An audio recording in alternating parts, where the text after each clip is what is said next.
That in mind, guys, welcome to the stream today. Thank you very, very much for joining. I've got something a little bit different planned today, something a little bit more exciting, something very specific as well.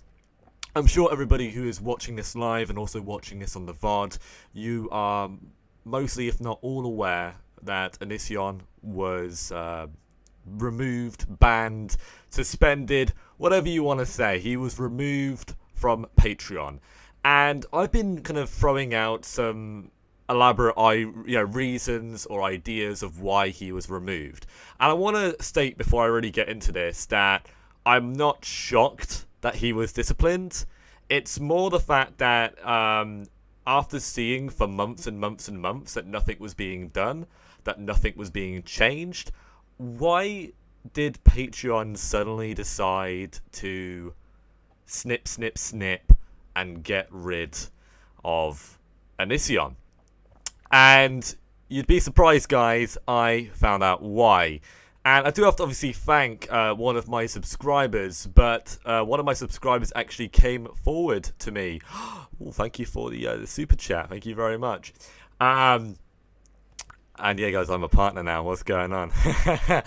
But we're actually going to really get into this today. So about a week ago,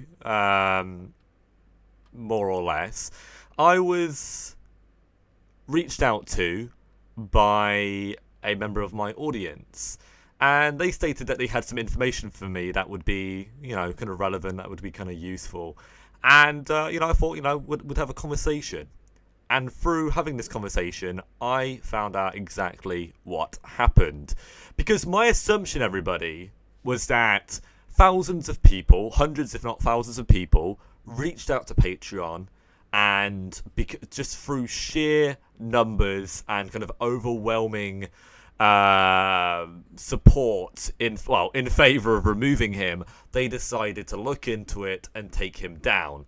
But one thing I've realized about big companies and very large platforms like Patreon and Discord and obviously Twitter and YouTube, of course, is that a lot of them don't really seem to do much with people who have positions of power. Maybe it's because they make money, maybe it's because they are verified. I'm not really too sure why or what it is, but it could be any one of those reasons.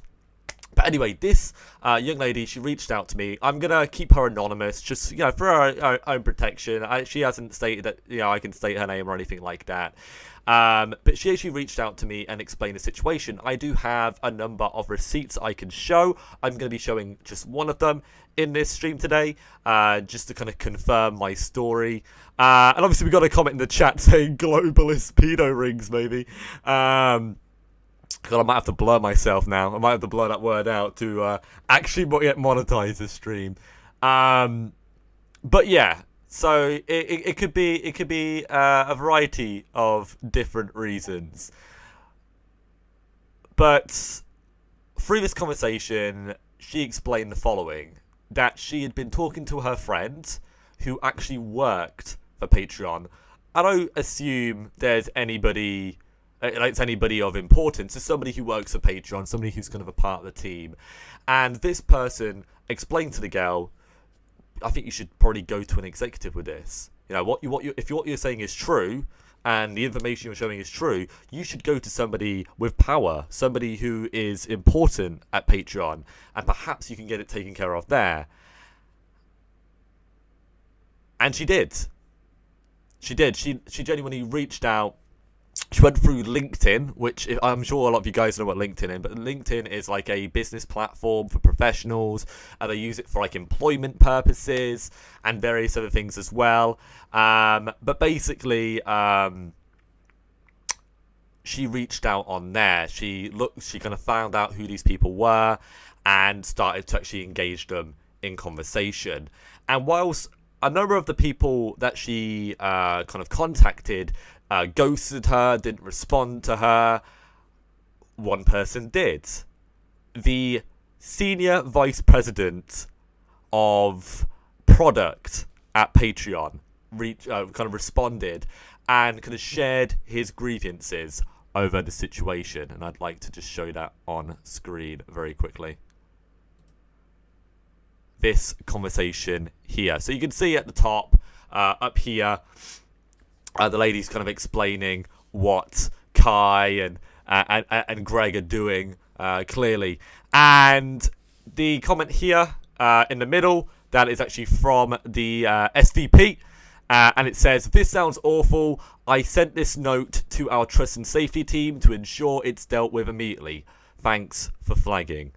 And she responds, very straightforward. You can see that it states Tuesday on the messages, and I don't know if you guys are aware, but his Patreon was literally taken down. I think it was like the 25th or the 26th. I want to make sure I get my dates right. Yeah, I believe, sorry, it was the 26th or the 27th, sorry, is when it went down. So it was either the same day or it was the following day that it was taken down. I don't really remember specifically because it's been over a week since then, almost 2 weeks since then. But it all, like, I had to make sure that, like, the dates and the times, the days kind of added up. So I made sure to kind of double check that, and it seems like it definitely makes sense. And you guys might be thinking, yo, Loki, is that all you've got to say about this? No. So this lady also contacted somebody who worked at Twitter as well. And I don't know if you guys are aware, but I recently did a live stream where I spoke about Anision's suspension. It was a brief suspension, like, it wasn't long. It was about 12 hours or so. But supposedly this lady was involved in that too. She reached out to a number of people who work at Twitter and did the exact same thing. Unfortunately, it seems that Twitter has been a little bit less serious on their punishment to Greg, rather than giving him a permanent ban and removing him from the platform.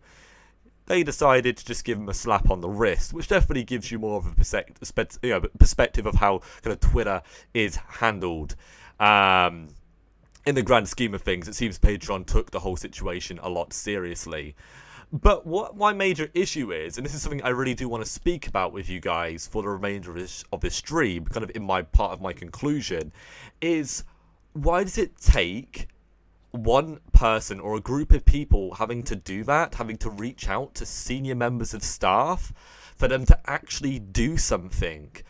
Are the senior members of staff that, like, out of it and that unaware and ignorant of their own company, of their own brand, that they're not aware of the people who are using it?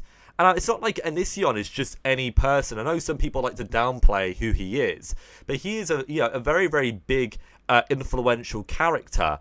And whilst he may be diminishing in recent years due to the allegations and his erratic behavior, he is, in a very sad way, world famous. He's known around the world by many people. Many celebrities know him. Many users know him.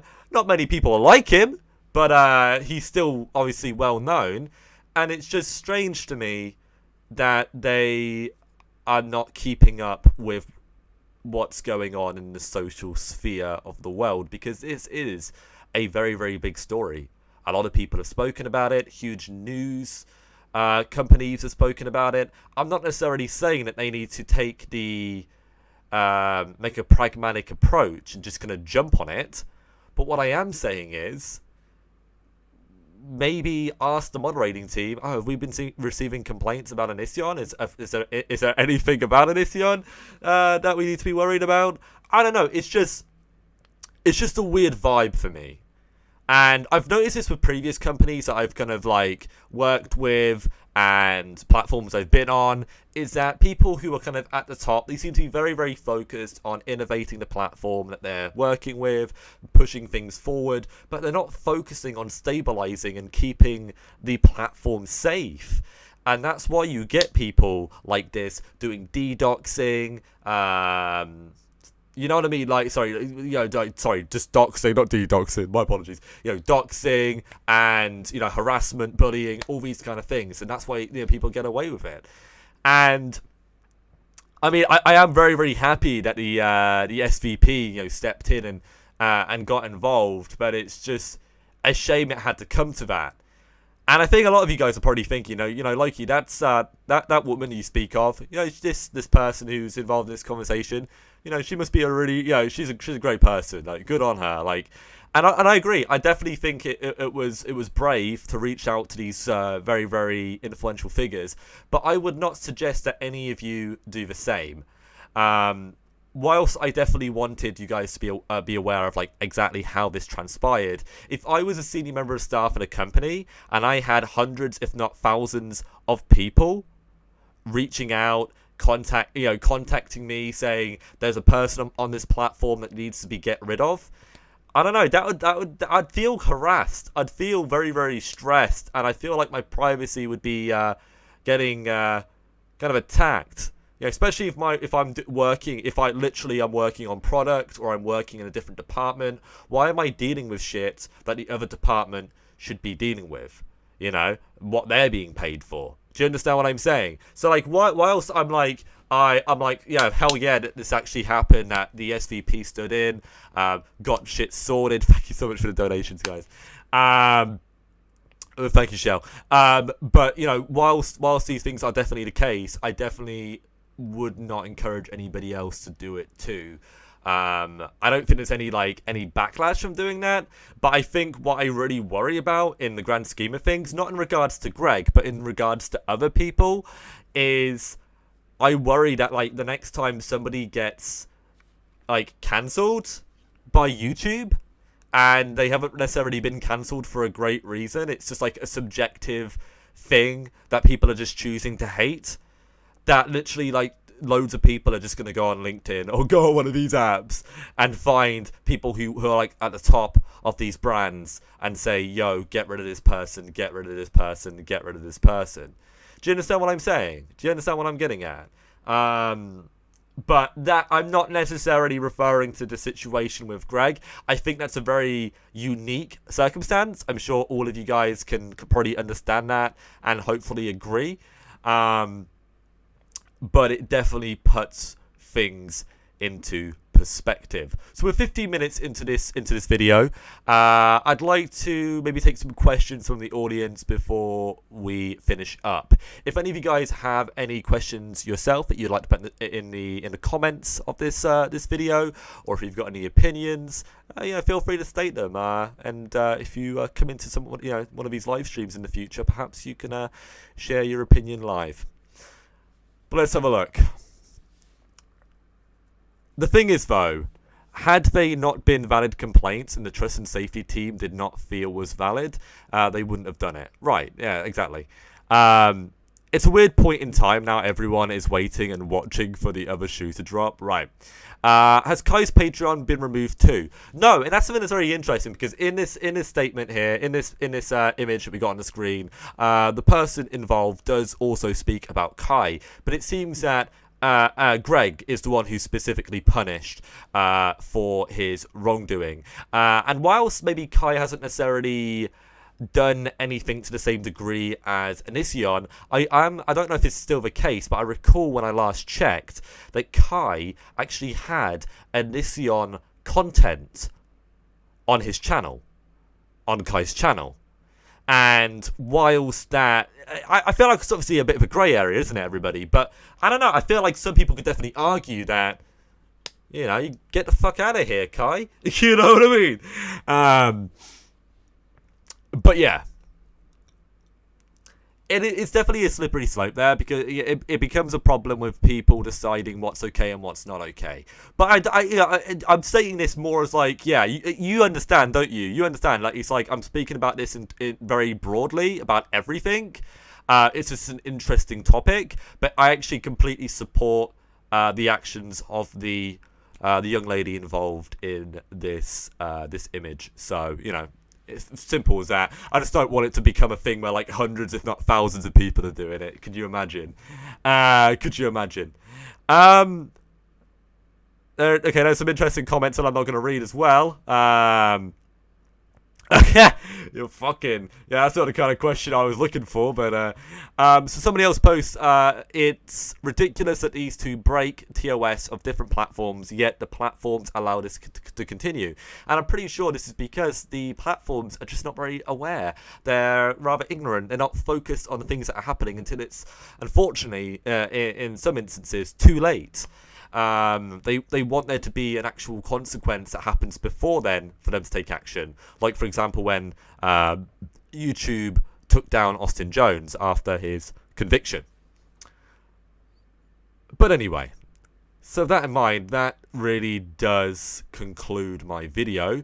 I am aware that some other people did take credit for Anision's Patreon being removed, and all I'm going to say is I do not believe that to be true, and I believe that some people like to pat themselves on the back a little bit too much. But for those of you, those of you who did report, you sent in your feedback to Trust and Safety, I thank you. I appreciate you. Keep up the good work. With that in mind, guys, I'm going to finish off this video, and I will see you guys on the next one. If you enjoyed the video, feel free to like it. Feel free to drop a comment. And if you want to, you can subscribe too. I live stream every single day usually, especially weekdays. With that in mind, I'm going to get out of here.